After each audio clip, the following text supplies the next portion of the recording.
नमस्कार, जय जिनेन्द्र, शुभ प्रभात। मैं doctor Vinod Shah, retired additional principal SMS medical college and hospital, senior professor radio diagnosis SMS medical college and hospital, dean faculty of medicine, NIMS university, Jaipur. बंधुओं, इस वक्त हर व्यक्ति घबराया हुआ है और हर एक को यही लग रहा है कि कहीं मेरे को कोरोना तो नहीं हो गया है, क्योंकि इस वक्त भारतवर्ष में कोरोना की दूसरी लहर आई हुई है। और इस लहर के आने का कारण क्या है, ये आप सभी लोगों को विदित है, क्योंकि हम कोरोना की गाइडलाइन को पूरी तरह पालन नहीं कर रहे हैं। अभी भी समय है, आप सब लोग चेत जाएं और कोरोना से आप लोग बच सकते हैं यदि आप यह 5 उपाय तुरंत कर लें, जैसे कि मास्क लगाना, नाक और मुंह दोनों का अच्छी तरह कवर करना, दूसरा हाथ साबुन से बार बार धोना, जब भी किसी चीज़ को आप टच करें उसके बाद साबुन से हाथ धो लें, 3 गज का कम से कम, आज के जब पहले तो कहा जाता था 3 फीट ही बहुत है, लेकिन इस वक्त कम से कम 6 फीट की दूरी एक दूसरे के बीच बनाए रखें, यह बहुत ज़रूरी है। चौथा, आप वैक्सीनेशन करवाएं, क्योंकि वैक्सीनेशन करवाने से एंटीबॉडीज़ बनती है शरीर में। हालांकि उसमें समय लगता है, लेकिन फिर भी बहुत ज़्यादा बचाव होता है। यह देखा गया है कि सेकंड डोज लगाने के 15 दिन बाद एंटीबॉडीज़ बहुत ज़्यादा बनने लग जाती है, तथा यदि मान लो उसके बाद भी आपको कोरोना का संक्रमित हो जाता है तो आप घर में ही क्वारंटाइन होकर इलाज कर सकते हैं। यह बहुत ही कम डिग्री का कोरोना होता है।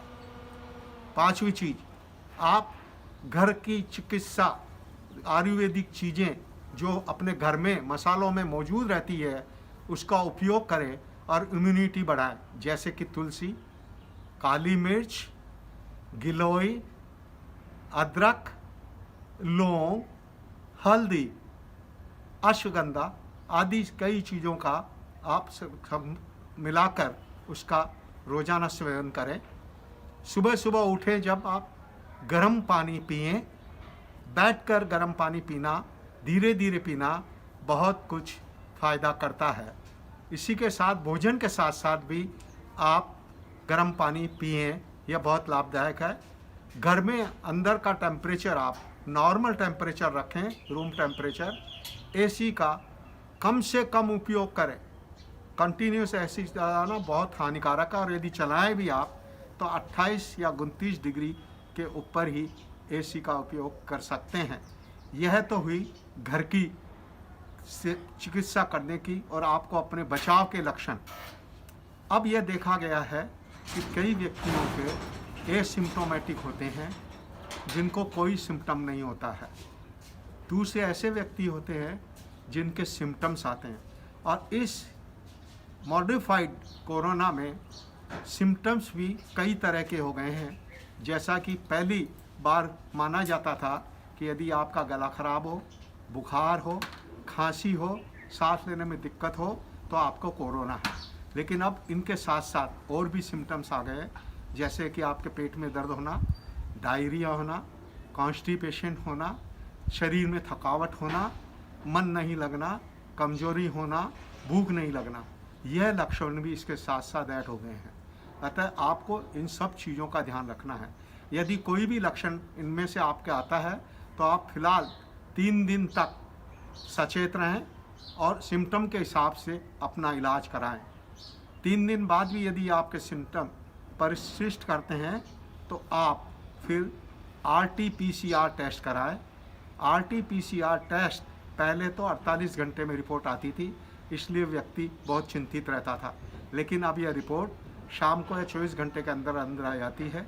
यदि RT-PCR टेस्ट के नतीजे पॉजिटिव आते हैं तो फिर उस समय आपको अपने आप को क्वारंटाइन कर देने का और घर में ही निम्नलिखित दवाएं सिम्टम्स के हिसाब से ले लेनी चाहिए, जैसे कि आइवरमेक्टिन 1 गोली रोजाना 5 दिन तक, इकोएस्प्रिन 1 गोली रोजाना 5 दिन तक, डॉक्सीसिलिन या एजिथ्रोमाइसिन 1 कैप्सूल रोजाना 5 दिन तक, विटामिन सी 5 दिन तक, जिंक 50 5 दिन तक, क्रोसिन यदि आपको बुखार हो तो 8 आवरली इसको आप ले सकते हैं।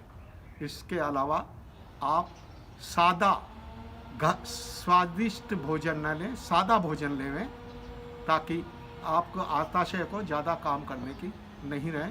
कोई भी जंक फूड नहीं लें, बाहर से कोई फूड नहीं लाएं। फ्रिज में रखा हुआ फूड भी आप ज़्यादा से ज़्यादा अवॉइड करें। यह देखा गया है कई व्यक्ति RT-PCR कराने के बाद सिम्टम बढ़ जाते हैं, दवाइयाँ घर में लेने के बाद भी थोड़े से सिम्टम बढ़ जाते हैं। और यदि आपका ऑक्सीजन कंसंट्रेशन जो कि 92% से कम हो, उस केस में आपको सतेज हो जाना चाहिए और ऑक्सीजन लेना चाहिए। 92% को आप घर में भी उल्टा लेट के बढ़ा सकते हैं, उससे ऑक्सीजन लेवल और भी ज़्यादा बढ़ सकता है।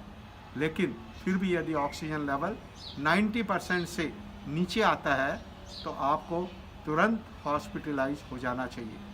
हॉस्पिटल में भी यह ज़रूरी नहीं है कि आपको एंटीवायरल ड्रग से ही ट्रीटमेंट हो। आपका ट्रीटमेंट डेक्सामेथासोन जो कि लाइफ सेविंग ड्रग है उससे भी हो सकता है।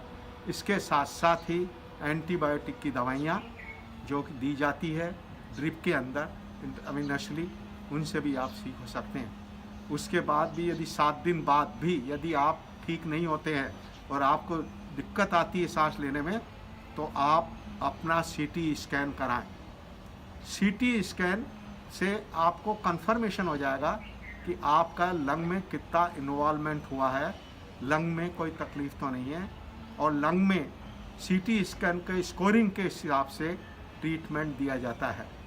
यदि लंग में स्कोरिंग कई तरह की प्रणालियाँ लागू की गई है, विभिन्न तरह के रेडियोलॉजिस्ट विभिन्न तरह का स्कोरिंग देते हैं।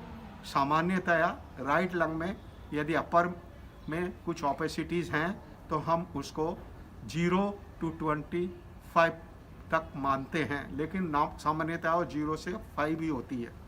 मिडिल लोब में यदि संक्रमण होता है तो उसको 5 से 15 तक मानते हैं, और लोअर लोब में होता है तो उसको 15 से 25 तक मानते हैं। यह है राइट लंग में। लेफ्ट में 2 लोब होते हैं, अपर और लोअर लोब। मिडिल लोब नहीं होता, उसकी जगह लुंगुला होती है। यदि अपर में है तो फिर परसेंटेज 25 से 50 तक हो जाती है, लुंगुला में है तो 50 to 75 हो जाती है, और लोअर में है तो भी 50 से 75 माना जाता है स्कोरिंग। इन सब को जोड़ा जाता है और जोड़ के 1 2 3 4 5 6 तक का स्कोर कई रेडियोलॉजिस्ट करते हैं, और कई रेडियोलॉजिस्ट परसेंटेज के हिसाब से बताते हैं। इसके हिसाब से ही हमको एंटीवायरल ट्रीटमेंट लेना चाहिए। एंटीवायरल ट्रीटमेंट पहले 7 दिन में बहुत ज़्यादा उपयोगी होता है डेक्सामेथासोन के साथ, और खून पतला होने के बाद हमको CT स्कैन के साथ साथ ही यदि हमको ऐसा लगता है कि हमारे थूक में खून आया है तो इसका मतलब पल्मोनरी एम्बोलिज्म भी हो सकता है। इसलिए हमको CT स्कैन के साथ साथ ही पल्मोनरी एंजियोग्राफी भी करा लेनी चाहिए। वो भी आपको बहुत उपयोगी होती है और अपने क्लिनिशियन को भी ट्रीटमेंट करने में बहुत ज़्यादा सुविधा होती है।